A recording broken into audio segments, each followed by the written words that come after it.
기도하옵나이다. 아멘. 오늘 우리에게 주신 하나님 말씀은 에베소서 2장 19절에서 22절입니다.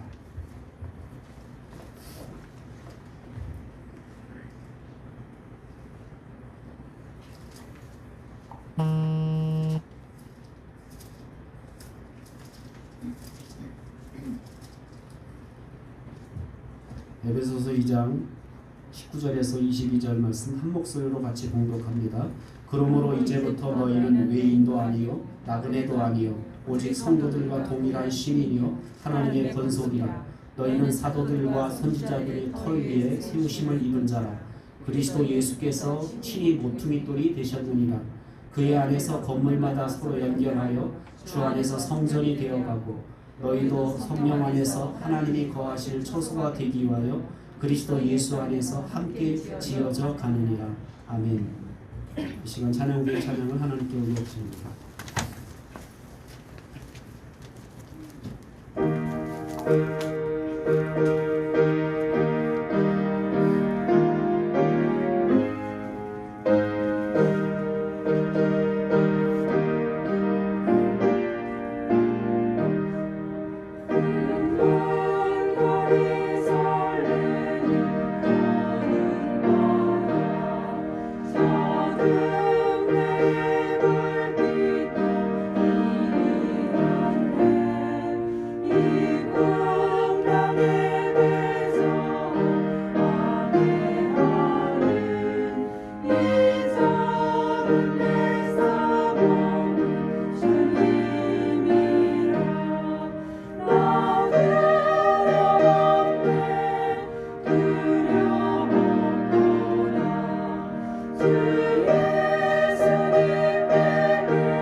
저는 요즘 이제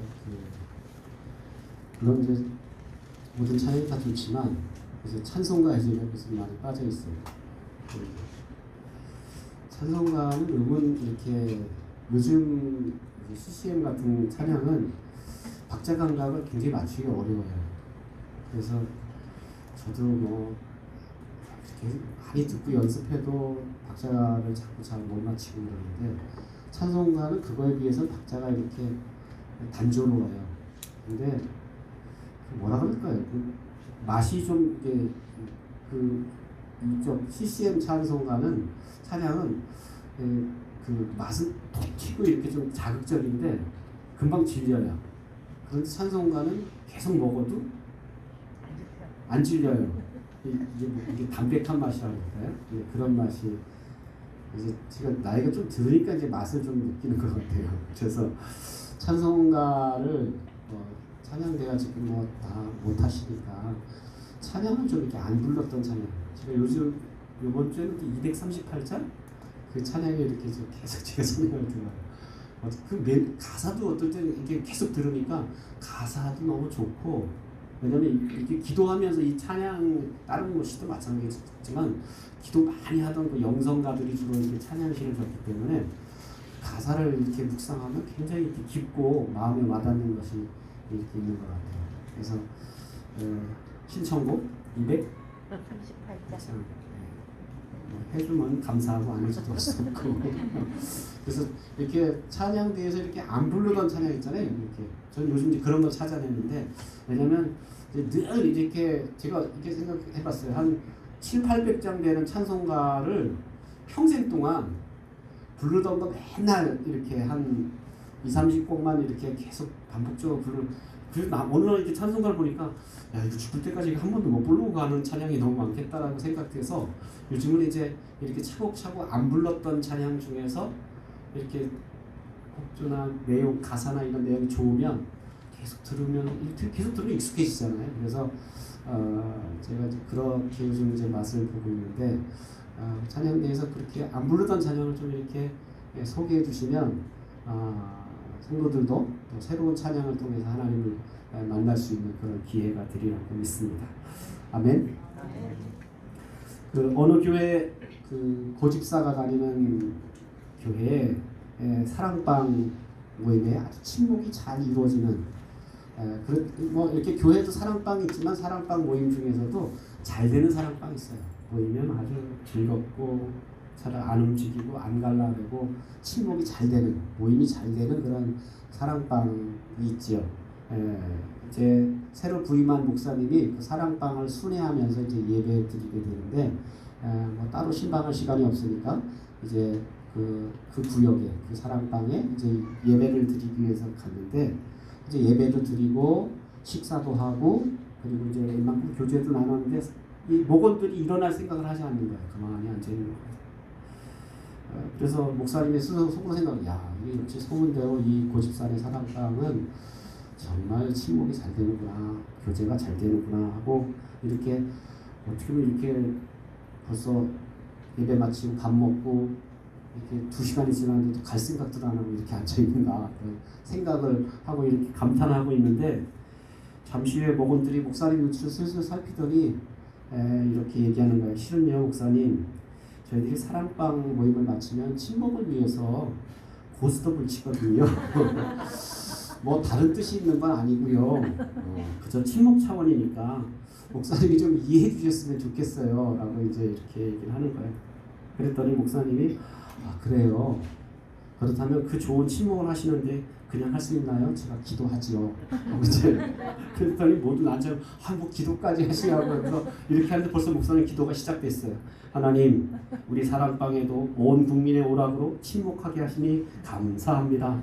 돈을 따는 사람은 11조를 내게 하시고 잃은 사람은 위로하게 해주시며 이 일을 통해서 가난한 자는 부하게 하시고 부자는 이뤄주는 자비한 마음을 주시옵소서 하면서 뭐 이렇게 기도를 맞춰가는데, 집주인마저 그 집에 그 모였던 목원들이 다 도망치고 목사님만 남았다라고 얘기합니다.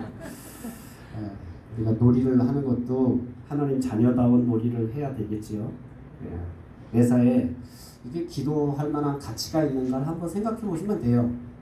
기도하자 그러니까 다 쑥스러워하고 기도까지 이럴 때는 이게 뭔가 석연치 않다. 내 양심이 지금 말하고 있는 거예요. 그래서 여러분이 뭘 하려 그럴 때 이게 기도하면 기도해야 할 만한 가치가 있는가라고 생각하면 그건 하셔도 좋은 일이야. 그런데 기도할 만한 가치가 없는 일, 기도하는데 좀 이게 쑥스럽고 겸연쩍은 일이라면 그건 하면 안 되는 일이다라는 사실이죠.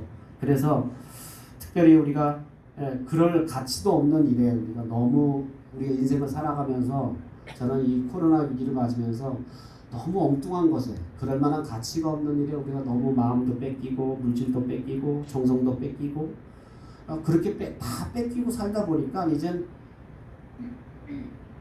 속에 하나님의 은혜라도 있으면 살아남는데 하나님의 은혜는 없었거든요. 그러니까 다른 것을 다 마음 뺏겨서 이렇게 살아오던 우리 인생들이 이제 막 그런 것들이 하나 둘 이렇게 차단되기 시작하다 보니까 굉장히 지금 힘겨운 그런 나날을 보내는 분들이 많다라는 겁니다. 그래서 늘 하나님의 축복에 흠뻑 젖을 만한 가치가 있는 일, 이게 정말 가치가 있는 일이다 하는 일에 여러분의 생명을 걸고 시간을 들이고 물질을 들이고 여러분의 헌신을 드릴 수 있다면 그것이 여러분을 복되게 하는 그런 인생이 될 줄로 믿습니다. 앞에서 사도 바울은 우리를 위해서 새로운 사회를 이런 사회 갖고 이제는 안 되겠다. 새로운 사회, 새로운 세상을 만들어 줘야 되겠다라고 해서 예수님을 이 땅에 보내신 거죠. 그래서 예수님을 이 땅에 보내신 사건은 이 세상 가지고는 안 되기 때문에 예수님을 통한 새로운 세상, 세상을 대한 사회를 만들어 주시기 위해서 예수님을 이 땅 가운데 오시게 했습니다. 그래서 예수님이 이 땅에 오심은 어떤 일이 벌어졌습니까? 먼데 있던 이방인들이 이제 하나님께 가까이 올 수 있도록 문이 열려지게 됐다라는 겁니다.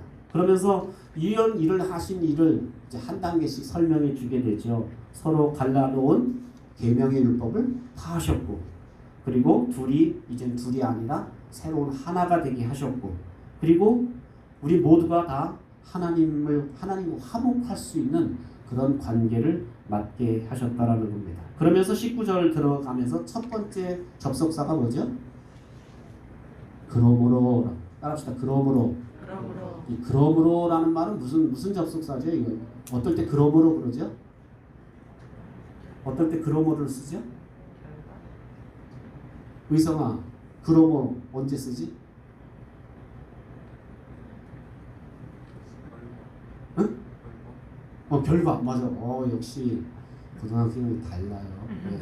그래서 앞에 일에 대한 여러 가지 원인에 대한 결과로서 결과를 이러이러했기 때문에 그러므로 이렇게 결과적으로 이제 결론을 이야기할 때 그러므로라는 접속사를 쓰게 된다라는 겁니다. 앞에서 그리스도께서 이렇게 새로운 대한사회를 만드신 결과가 뭔지 이렇게 주님이 율법 폐하시고 그리고 둘을 하나로 만드시고 이렇게 막힌 담을 허시고 그 결과가 뭔지를 지금 이제 19절부터 22절까지 말씀하고 있다라는 겁니다. 지난주에도 말씀드렸지만 거지를 왕자로 이렇게 변화시켜 놓은 다음에 그 변화된 결과가 뭔가? 거지였던 자가 왕자가 됐을 때 그 후에 그가 어떻게 됐는가? 우리 만약에 드라마를 했는데 거지였던 자가 하나님의 은혜를 얻고 왕자로 딱 된 거 거기까지만 딱 하고 끝나면 궁금해지는 그 다음 어떻게 됐을까? 그 거지가 이제 궁금해지는 거예요.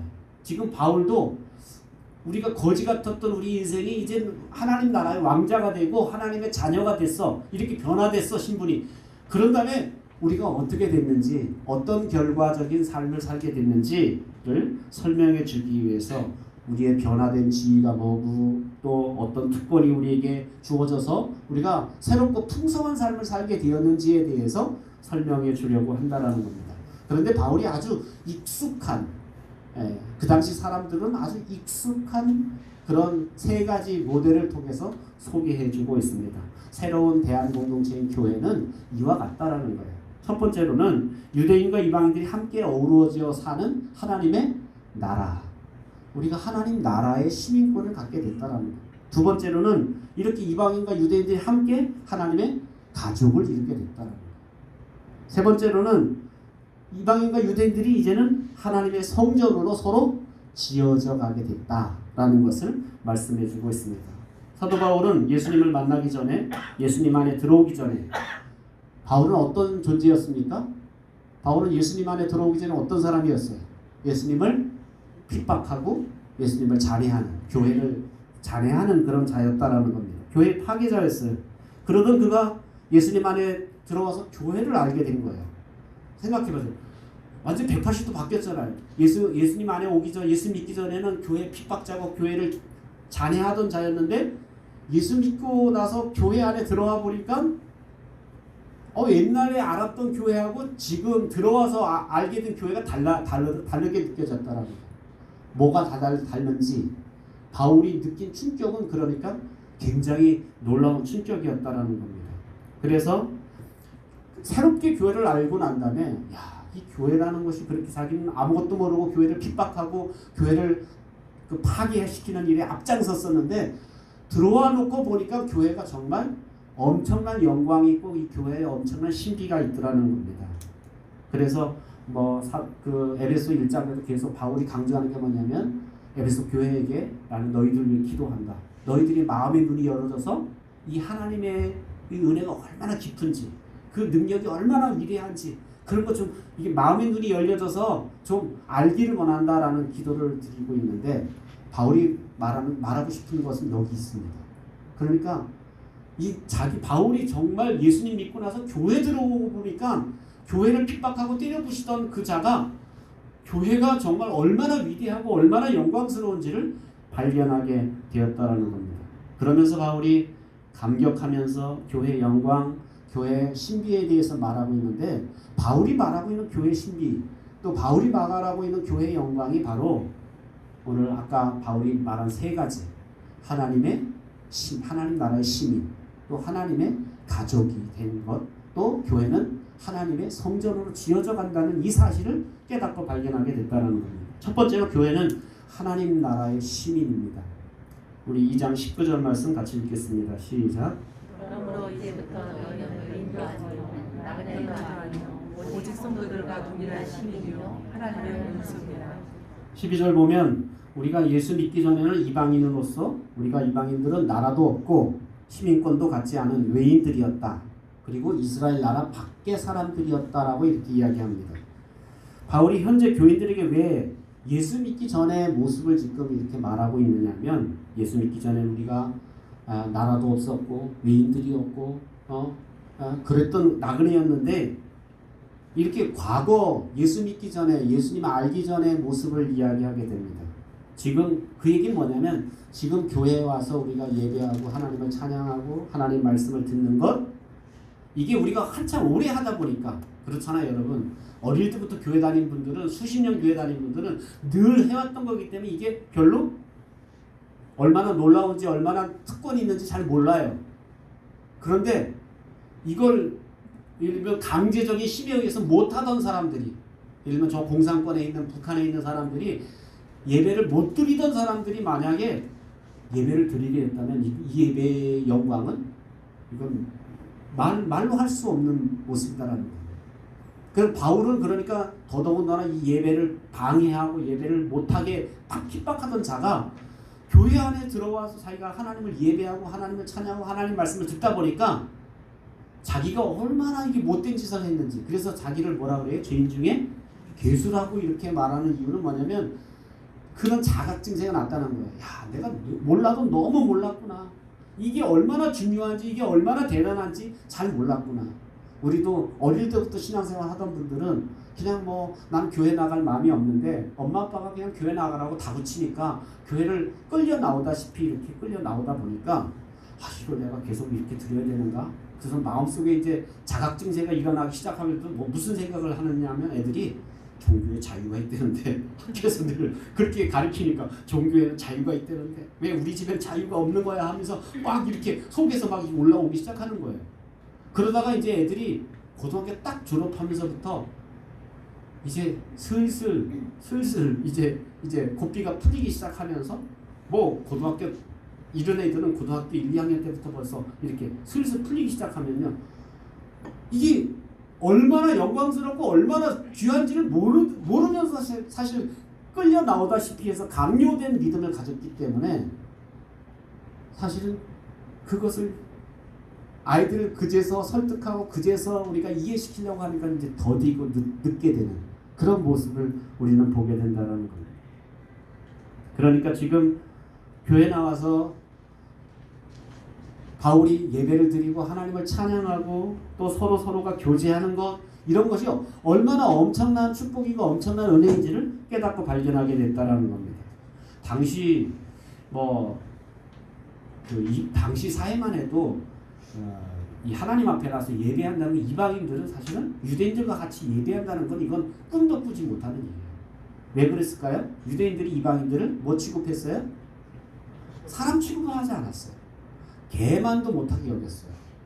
그러니까 이방인들은 아예 가까이도 안 하고 몇 미터 율법으로 몇 미터 가까이 하면 부정하게 되니까 사람 가까이 오면 돌을 던져요. 그래서 가까이 오지 못하게. 그게 유대인들이 얼마나 그렇게 못되게 했는지 이방인들은 아예 사람 취급하지 않았던 사람이에요. 그런데 변화된 예수 믿고 변화된 유대인들이 이방인들도 같이 와서 함께 예배하는 이 모습을 보면서 바울은 생각해요. 전에는 그렇게 자기가 돌 던지던 자였는데 예수 믿고 나서 교회 들어가니까 그 유대인들, 그렇게 돌 던지던 유대인들이 변화돼서 이방인과 함께 예배하고 이방인과 함께 교제하고 이방인과 함께 떡을 떼는 모습을 보면서 이거 정말 놀랍다. 이거 정말 신기하다. 아니 이거 도저히 이렇게 할 수 없는 근데 어떻게 이런 일이 벌어졌는가? 그 바울이 깨닫고 발견하게 됐다라는 겁니다. 이제 그리스도 안에서 너희가 성도들과 동일한 시민이다 라고 이렇게 말하고 있습니다. 바울은 당시 바울이 갖고 있는 시민권은 무슨 시민권이었죠? 로마 시민권을 갖고 있었어요. 그 시민권 때문에 사실 바울은 여러 번 죽을 고비가 있었어요. 그런데 가이사랴 빌립보에 끌려갔을 때도 자기가 이렇게 유대인 취급해서 막 죽이려고 하니까 재판도 안 하고 막 죽이려고 하니까 어떻게 합니까? 딱 난 로마 시민권이야 하고 마패를 드러내듯이 자기가 로마 시민권이라는 것을 이렇게 밝히게 되는 모습을 보게 됩니다. 그 당시 로마 시민권을 가진 사람은 사실은 함부로 할 수가 없어요. 당시는 로마가 지금 통치하던 세계이기 때문에 로마 시민권을 가졌다는 얘기 뭐냐면 로마 정부가 이 로마 시민권을 가진 사람을 보호해주고 지킬 의무가 있다는 거예요. 그러니까 그 당시 로마 시민권은 전 세계를 제패하고 있던 나라니까 그 나라의 시민권을 가졌다는 것은 얼마나 대단한 건지 몰라요. 그러니까 유대인들이 돈을 주고 그 시민권을 살려고 하는 거예요. 그러니까 가이사랴 빌립보에서 그 총독이 묻잖아요. 나도 로마 시민권이라고 하니까 궁금해진 거예요. 나는 로마 시민권 돈 주고 샀으니까 그 벨릭스인가요? 그 총독은 돈 주고 산 로마 시민권이니까 그러니까 궁금하니까 또 묻잖아. 넌 얼마 주고? 너 얼마 주고 샀냐? 그러니까 날 때부터 로마 시민이다 라고 이렇게 이야기하는 모습 보게 됩니다.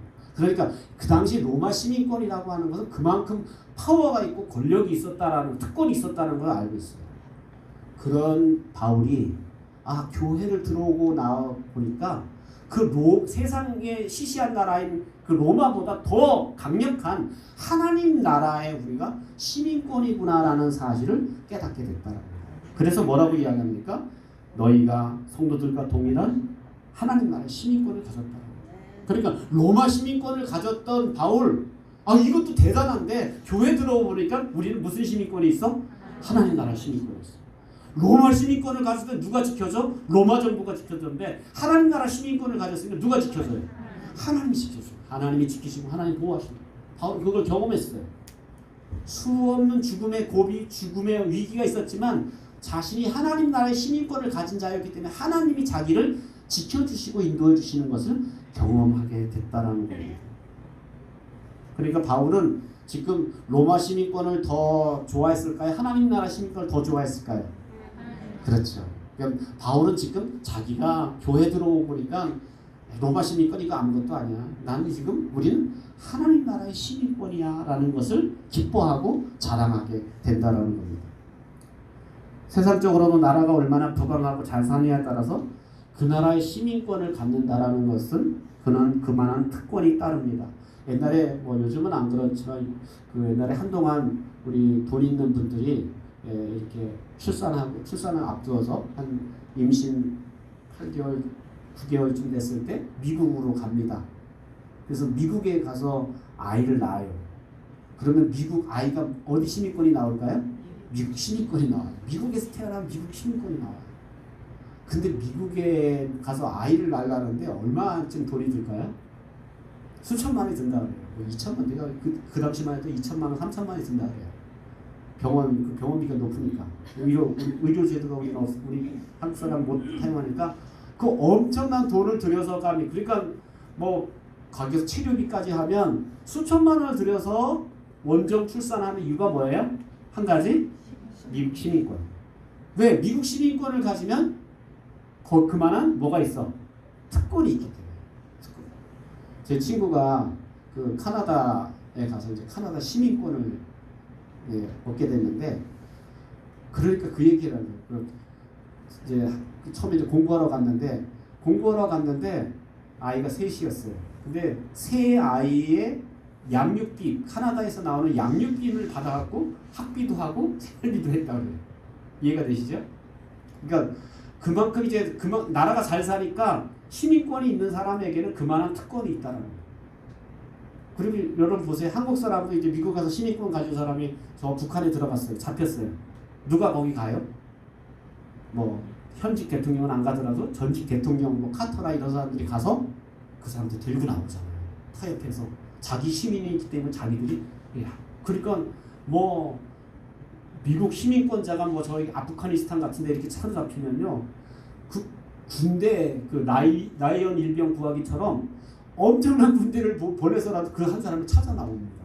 그게 바로 시민권의 위력이다라는 거예요. 그런 걸 아는 바울이 지금 우리가 누구의 시민권이나 하나님 나라의 시민권을 가졌다. 그렇기 때문에 이제는 우리가 하나님이 우리를 그렇게 지키시고 하나님이 우리를 그렇게 책임져 주신다라는 것을 말씀하고 있다라는 겁니다. 그러니까 바울이 교회 들어와서 이것을 깨닫고 입이 쩍 벌리는 거야. 와, 이게 자기 로마 시민권 지금까지 대단한 줄 알았는데 하나님 나라의 시민권이 이 교회 다니는 우리에게 주어졌다는 것을 깨닫고 발견하게 됐다. 사랑하는 성도 여러분, 우리에게, 저와 여러분에게는 하나님 나라에 우리는 시민권이 있는 사람들. 그렇기 때문에 그 시민권은 단지 죽어서 천국 가는 것 때문에 필요한 게 아니에요. 그 어떤 분은 착각을 해요. 그 시민권 왜 땄냐 그러면, 그러니까 죽어서 천국 가려고. 아니, 죽어서 천국 가는 건 당연한 거고, 살아있을 동안에, 우리가 사는 동안에 내가 아프고 병들 때 주님이 책임져 주시고, 내가 가난하고 힘들 때 주님이 책임져 주시라고 시민권이 주어졌다는 거예요. 근데 생각해보세요. 시민권을 우리가 가졌는데 시민의 권리를 여러분 주장하지 않으면 어떻게 될까요? 못 얻어먹는다. 여러분 오늘날도 마찬가지죠. 나라에서 뭐 이렇게 어려움 당하면 주는 거 뭐라 그래요? 재난지원금 이런 게 있어도 안 타먹는 사람에게는 그걸 그냥 지나가 패스해버려요. 권리가 있으면 그걸 찾아야 된다는 거야. 우리나라 사람 중에서 몰라서 못 누리는 게 못 누리는 게 굉장히 많다 그래요. 몰라서. 그리고 왜냐면 알고 그것을 아는 걸로 끝나지 않고 알았으면 그걸 찾아야 자기 권리가 되고 그게 자기한테 특권이 따라오는데 그렇지 못한 것들이 굉장히 많다 그래요. 그래서 우리가 하나님 나라의 자녀로서 또 하나님 나라의 시민으로서 그런 권리와 특권이 있음을 우리가 기억하고 사는 여러분 되시기를 주의 이름으로 축원합니다. 이것이 바로 교회의 영광이고 신비랍니다. 두 번째로 바울이 교회의 신비가 뭔가, 교회의 영광이 뭔가, 두 번째로 19절 또 다시 한번 읽겠습니다. 시작. 그러므로 이제부터 너희는 외인도 아니요 나그네도 아니요 오직 성도들과 동일한 시민이요 하나님의 권속이다. 뭐라 그래요? 하나님의 권속, 하나님의 가족이다 라고 이렇게 말하는 겁니다. 사실 나라와 가족은 별개의 문제예요. 한번 예를 들어 생각해보세요. 나는 유대인이고 저 사람 이방인이었는데 유대인과 이방인이 굉장히 내가 멸시하고 천대했었는데 같은 나라가 됐어. 이제 같은 나라 시민이 됐어. 같은 나라 시민이 된 거하고 저 사람과 나가 이제 같은 가족이 된 거하고는 차원이 다른 거예요. 그죠? 같은 나라 시민이 됐다라는 개념보다는 훨씬 더 가까운 개념이 뭐냐면 가족이 됐다라는 거예요. 바울이 이걸 깨닫는 거예요. 우리는 같은 시민이 됐어. 유대인과 이방인이 갈라놨던 이 틈이 이제는 없어지고 하나의 시민이 된 것, 같은 나라 시민이 된 것도 대단한데 이제는 한 가족이 됐다라는 겁니다. 그래서 가족이라는 말은 이건 시민 이상의, 국민 이상의 그런 의미가 있다라는 겁니다. 지난 시간에 거지였던 아이가 하나님의 은혜를, 임금의 은혜를 입어서 왕자로 이방됐습니다. 거지의 삶과 왕자의 삶이 판이하게 달라지게 된다고 했습니다. 유대인들도 하나님 아버지의 자녀고 거지도 이방인들도 이제 하나님 아버지의 같은 자녀가 되었다라는 말입니다. 이제는 뭐가 하나님 같은 아버지의 자녀가 되었기 때문에 뭐가 허물어졌냐면 인종의 장벽이 이제 허물어졌다는 거예요. 어디서 발견한 거 이거를 바울이 이걸 어디서 발견한 거예요? 저 교회 밖에서는 여전히 유대인들과 이방인 가운데 이 담력이 존재하는데 어디 들어와 보니까 교회 들어와 보니까 예수님 안에 들어와 보니까 뭐가 허물어졌어? 인종의 담력이 안디옥 교회 가보니까 거기 헬라인도 있고 아프리카인도 있고 유대인도 있고 다 섞여서 함께 예배하고 함께 교제하고 함께 떡을 떼는 모습을 본 거예요. 바울이 입이 쩍 떨어지는 거예요. 우리 같은 나라 시민인 거 맞는데 하나님 나라 갈 건 맞는데 이제는 같은 형제가 됐다는 거예요. 같은 가족, 같은 자녀가 됐다라는 겁니다. 그렇게 멸시천대하는 이방인들이 이제 같은 시민이 된 것도 놀라운데 더 놀라운 것은 뭐냐면 아버지의 자녀로서 형제가 됐다라는 겁니다. 이것이 바로 복음을 만난 교회 공동체 안에서 바울이 발견한 깜짝 놀랄 사실이었다라는 거예요. 뭐 오늘날 우리에게는 당연한 일인지 모르겠지만 그 당시 바울이 볼 때는 또 이 에베소 편지를 받는 그런 이방인들이 유대인들이 들을 때는 이거는 대단한 사실이었다라는 겁니다. 이게 바로 교회 공동체의 영광이었고 신비였습니다. 그래서 우리가 그리스도 안에서 교회 안에서 가장 많이 쓰는 말이 뭐예요? 우리 집사님, 권사님 이렇게 부르지만 옛날에 뭐라고 불렀어요? 형제님, 자매님 이렇게 불렀어요. 형제. 그래서 이게 같은 형제가 됐다라는 거예요. 누구 안에서? 같은 아버지 안에서. 아버지 안에 우리 같은 자녀가 됐기 때문에 서로 형제라는 거예요. 그래서 이 형제 간의 사랑을 교회는 굉장히 중요히 여기죠. 그걸 형제애라고 부릅니다. 여러분 그 형제애를 헬라어로 뭐라고 하는지 아세요? 필라델피아. 여러분 이건 어디 찻집인가 뭐 카페인가 이렇게 생각하지만 원래 저 원어의 의미는 형제예요. 형제사랑. 그러니까 필라델피아 이 형제사랑은 교회에 어떻게 보면 가장 두드러진 덕목이었고 특징이었다는 거예요. 교회 그러면 인종 담력 없고 서로 사랑하고 형제 사랑하는 그런 공동체라고 그렇게 받아들이게 됐다라는 겁니다. 하나님은 여러분 한 사람 한 사람을 이렇게 하나님의 가족으로 하나님의 자녀로 받아주십니다. 하나님께서 우리를 가족으로 여기신다는 말은 하나님께서 하시는 하나님 얼마나 바쁘겠어요. 하나님 하실 일이 얼마나 많겠어요. 그런데 하나님이 열일을 제쳐놓고 당신의 자녀가 여러분 엄마에게 아기 있는 엄마에게 가장 관심은 어디 있어요? 저기 이은지 집사님 예배 드리고 있지만 예배 드리면서도 누구한테 관심이 많을까요? 네, 산이한테 관심이 많을까? 얘가 눈에 안 보이면 어서 에 하고 소리가 나면 총알같이 일어나갖고 반응하게 된다라는 겁니다. 하나님이 그렇다. 여러분 하나님이 이 생각을 하셔요. 하나님이 여러분이 어디서 에 하고 이렇게 소리 지르면 하나님이 눈이 번쩍 뜨여서 어디 있나? 이렇게 관심을 갖고 계신다. 왜냐하면 당신의 뭐기 때문에? 자녀이기 때문에. 하나님이 우리를 당신의 자녀로 삼으셨기 때문에 그렇게 사실은 어디 내 자녀가 뭐라고 말하는가. 그래서 자녀와 함께 이렇게 그러니까 부모로서 가장 즐거운 일이 뭔지 아세요? 애들과 함께 나누는 거, 대화하는 거. 근데 요즘은 이제 대화가 어때요? 부모하고 자녀 대화가 점점 이제 단절되게 초등학교 때까지 좀 대화가 되나? 그리고 중학교 때 되면서 탁탁 들어가기 시작하면 그 다음부터 대화가 단절되는. 그래서 부모는 여전히 계속 대화하고 싶은데 대화가 이제 단절되는 그런 관계에 있다. 근데 하나님 아버지도 우리에게 마찬가지라고.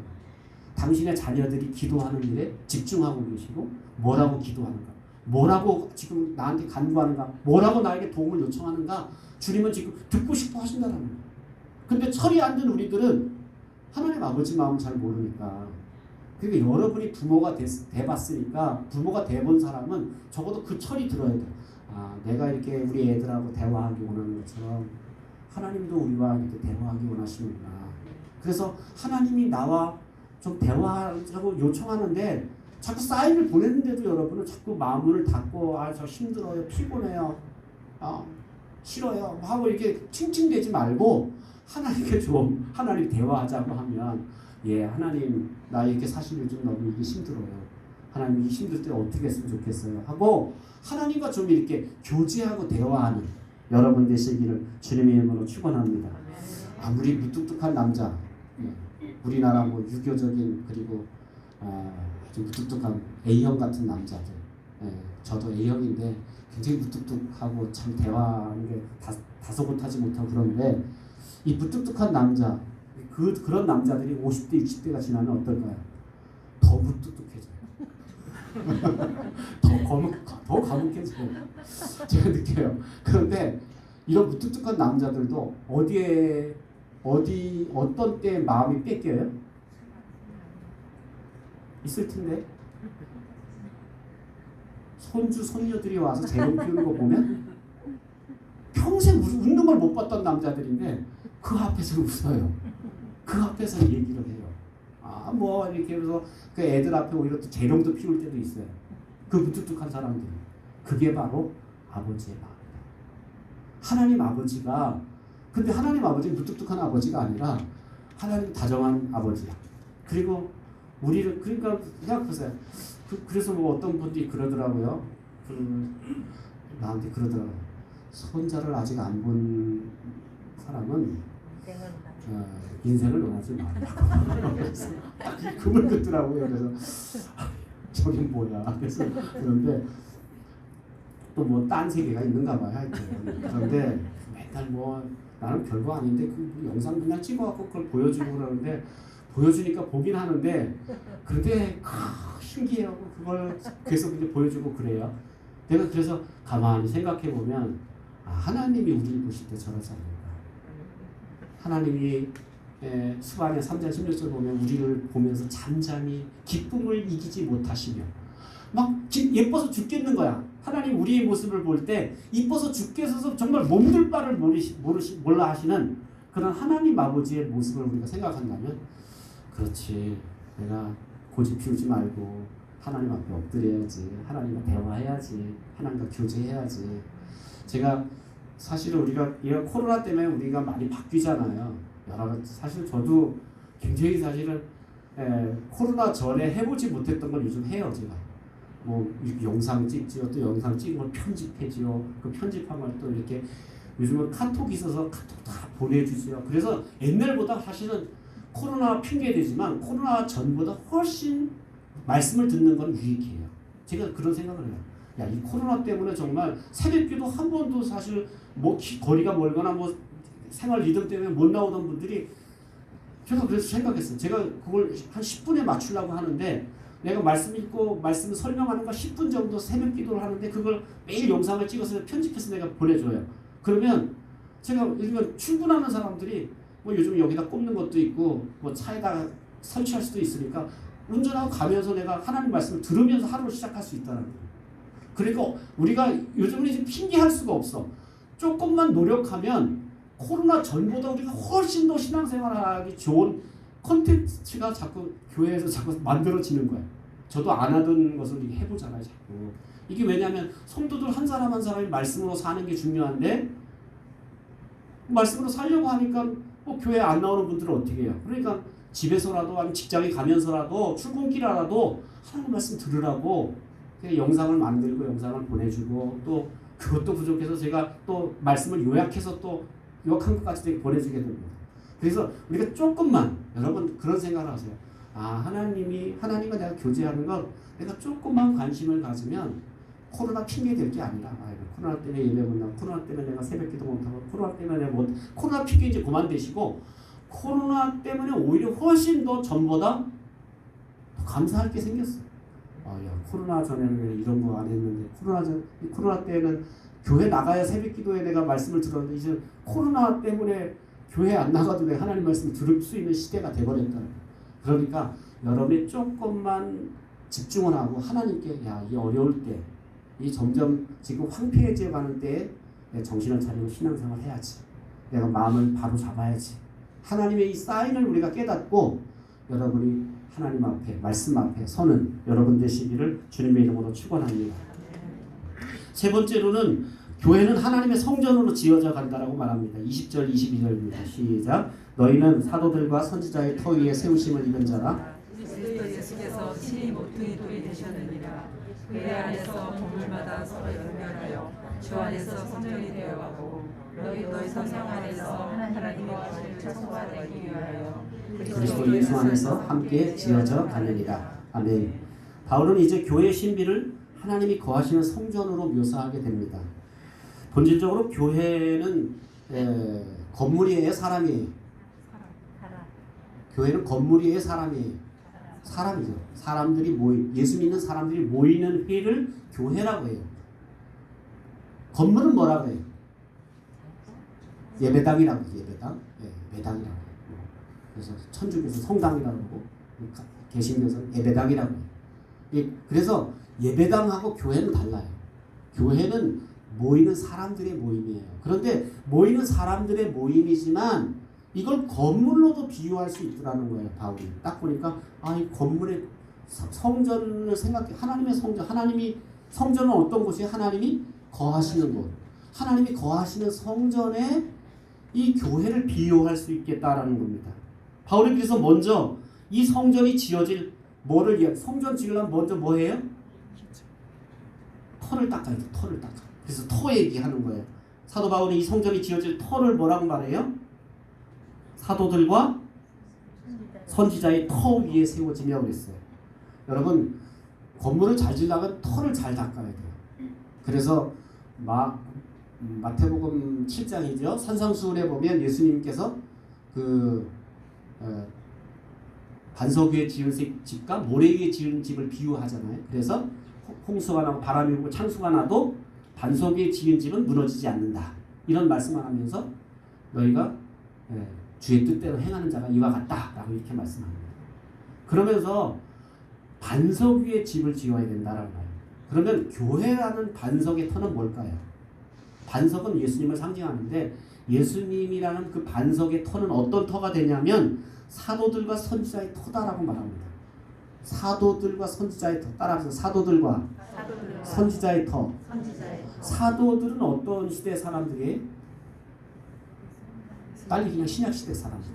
그럼 선지자는 구약시대 사람들. 그러니까 사도들과 선지자의 터라는 얘기 뭐냐면 신약성경과 구약성경의 터 위에. 그러니까 말씀의 터 위에. 그러니까 구약에서 말씀하는 예수 그리스도, 신약에서 말씀하신 예수 그리스도의 그 터 위에 뭐가 세워졌다? 교회가 세워졌다라는 겁니다. 터를 닦고 나면 이제 뭐 해요? 그 다음에 터 닦고 나면 옛날 집 생각해요. 터 닦고 나면 그 다음 뭐 하는 거예요? 기둥 세우기 전에 뭐 놓죠? 주춧돌을 놓죠. 그래서 모퉁이 돌이라고 오늘 성경은 말하고 있죠. 그래서 그리스도 예수께서 뭐가 됐다? 친히 모퉁이 돌이다라고 이렇게 말했어요. 모퉁이 돌이 되셨다. 여러분, 건물에 있어서 중요한 역할이 터고요. 터가 잘 닦여진 다음에 그 다음에 이 주춧돌을 잘라야 돼요. 이 모퉁이 돌을 영어로 뭐라고 그러죠? 코너스톤이라고 해서 코너스톤. 그 코너에 모퉁이에 있는 돌. 그래서 코너스톤이라고 하는 이 모퉁이 돌을 어떻게 놓냐? 이 모퉁이 돌의 역할은 뭐예요? 그 위에 뭘 받쳐요? 기둥을 받치고 기둥 위에 뭐가 있어요? 지붕이 있어요. 그러니까 지붕에 있는 엄청난 이 하중을 받쳐주는 게 뭐냐면 이 모퉁이 돌이야. 그래서 이 모퉁이 돌이 사실은 어떻게 그래서 건물을 질 때 모퉁이 돌을 어떻게 놓느냐에 따라서 건물의 방향이나 건물의 넓이나 건물의 길이나 이런 게 다 모퉁이 돌에 다 정해지고. 그러니까 이렇게 예수님이 바로 모퉁이 돌이라는 얘기 뭐냐면 교회가 의지의 대상이 누구다? 예수 그리스도라. 그래서 정말 그런 것 같아요. 교회는 안 될 일 같은 것도 예수님 의지하면 되고 될 일 같은 것도 예수님 의지하지 않으면 안 되고 이런 게 생겨요. 그러니까 여러분도 마찬가지라. 어떤 건 이건 충분히 내가 할 수 있어. 근데 안 돼. 근데 어떤 거는 안 될 일 같은데 그래서 하나님께 매달리고 기도해. 그러면 돼. 이게 바로 우리가 모퉁이 돌이신 예수님을 의지해야 된다. 그래서 교회가 정말 의지해야 될 대상은 말씀의 터 위에 세워지고 그 다음에 예수님을 의지하는, 예수님을 강하게 의지하는 그런 믿음으로 세워져야 된다. 세 번째로는 이 모퉁이 돌을 이야기한 다음에 서로 연결되어 지어져 간다라고 말합니다. 그의 안에서 건물마다 서로 연결되어 있어요. 연결되어 하나 됐다라는 겁니다. 교회 안에 들어오면 인종의 이런 다른 사람, 다른 인종들이 있죠. 언어가 다르죠. 그런데 인종의 장벽, 언어의 장벽을 뛰어넘어서 서로 하나로 연결된다는 겁니다. 여러분 건물을 지을 때 요소가 건물에 지어지는 요소가 얼마나 될까요? 건물 지어지는 요소가 못박 시작해서 하면 수백 가지가 넘을 거예요. 그죠? 자동차 하나 만드는데 부품이 얼마나 들어간지 아세요?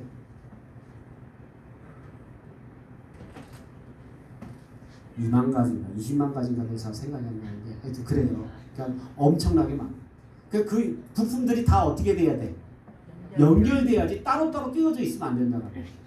건물도 마찬가지야. 서로 기둥 따로 놀고 석가래 따로 놀고 지붕 따로 놀면 안 돼. 서로 다 연결돼야 된다.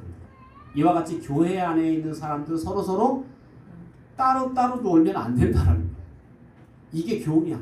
교회는 어떤 사도 바울이 들어와 봤더니 교회는 인종도 다르고 색깔도 다르고 언어도 다르고 다 다른데 남자 여자 다 다른데 이상하게 서로 연결돼서 하나가 되는 거야. 이게 바로 교회다. 그래서 바울이 이거 신비다라는 거야. 아니 유대인들만 모여도 이게 하나가 잘 안 되는데 어떻게 교회는 이렇게 다양한 사람이 모여도 하나가 되는 거야. 그리스도 안에서 서로 연결되는 이게 바로 교회의 신비다라는 거야. 그럼 마찬가지로 교회도 마찬가지. 도저히 하나 될 수 없는데 여러분 솔직히 여러분 교회 안에도 그렇잖아요. 여러분 마음에 드는 사람 몇 사람이다. 마음에 안 드는 사람 잘라나기 시작하면 나밖에 안 남을 거예요. 그죠? 나밖에 안 남을 거야. 이 사람 이게 마음에 안 드, 저 사람 저게 마음에 안 드. 그러니까 내 마음에 드는 게 기적이에요. 기적. 저는 거꾸로 생각해요. 내 마음에 안 드는 건 당연한 거고 왜? 내 뱃속으로 난 자식도 내 마음에 안 들 때가 많은데 어떻게 내 마음에 다른 사람들이 내 마음에 들 수가 있어. 그러니까 교인들 내 마음에 안 드는 건 당연하다고 생각하고 혹시나 내 마음에 드는 짓을 하면 죄송해요. 짓이라고 해서 내 마음에 드는 일을 하면 기적이야. 오늘 기적이 하나 발생해. 그러면 관점을 바꾸자라는 거야. 관점을 바꿔서 내 마음에 드는 한 구석 때문에 기뻐하고 감사하자. 바라기는 우리 교회가 이렇게 서로 연결돼서 하나 되는 교회 되기를 주의 이름으로 축원합니다. 그러면 이렇게 마지막으로 이렇게 하나 되는 이유가 뭐예요? 이렇게 건물로 지어진 이유가 뭐예요? 목적이 뭐예요? 뭐를 위하여? 하나님이 거하실 처소가 되기 위하여. 하나님이 거하실 처소가 되기 위하여 이렇게 한다는 거예요. 왜 우리가 이렇게 선지자의 터 위에 서야 되고 그리고 모퉁이 돌이신 예수님 의지해야 되고 서로 연결돼서 하나 되어야 되느냐? 이유? 우리 안에 하나님 모시기 위해서. 우리 안에 하나님 계시. 교회 아무리 웅장하고 교회 아무리 멋있어도 여기 하나님 모시지 않으면 무슨 의미가 있겠어요? 2,000명, 3,000명 되는 교회 거기 주님 안 계신다면 무슨 의미가 있겠어요? 주님이 계시기 위하여 우리는 그렇게 한다는 거예요. 그래서 옛날에 저기 그 백인교회에서 그랬다 그러잖아요. 흑이 못 들어오게 가로막는데 그 사람이 울고 있는데 예수님이 옆에 오셔 그랬잖아요. 울지 마라.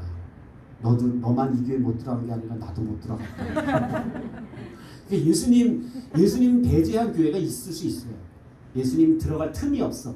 다 자기들끼리 하고 다 자기들끼리 계산하고 다 자기들 운영하고. 그래서 주님이 거하시기 위하여 우리가 이런 교회를 이루어야 된다라고 말씀하고 있습니다. 사랑하는 성도 여러분, 여러분은 아직 다 경험해 보지 못했다 할지라도 여러분이 다니는 이 교회는 영광이 분명히 있고 교회는 신비가 있습니다. 교회는 하나님 나라의 시민이 있고 그래서 하나님의 통치, 하나님의 지키심과 보호하심을 받습니다. 우리는 하나님의 가족입니다. 그래서 인정과 신분과 나하고 다른 수많은 사람들이 있지만 우리는 가족이기 때문에 형제의 필라델피아를 우리는 꿈꾸며 살 수 있습니다. 뿐만 아니라 우리는 말씀 위에 토 위에 세워져서 주님을 의지하며 그리스도를 모시는 교회로 우리는 그렇게 세워져 가는 교회 되시기를 주님의 이름으로 축원합니다. 기도하겠습니다. 좋으신 하나님 은혜를 감사합니다. 오늘도 주께서 우리 가운데 오셔서 말씀해 주시고 교회의 신비가 무엇이고 교회의 영광이 무엇인지 깨닫게 해주신 것을 감사합니다. 우리가 교회를 오래 다녔지만 교회가 무슨 영광이 있고 무슨 신비가 있는지 알지 못하고 그저 형식적으로 마지못해 다녔다면 오늘 바울이 전한 이 말씀을 통해서 교회의 참다운 영광이 무엇이고 교회의 신비가 무엇인지 깨달아서 하나님 우리 삶 가운데 교회다운 교회 또 하나님의 성전다운 성전으로 지어져 갈 수 있는 그런 저희 모두가 되도록 축복해 주시옵소서. 감사드리며 예수님의 이름으로 기도하옵나이다. 아멘.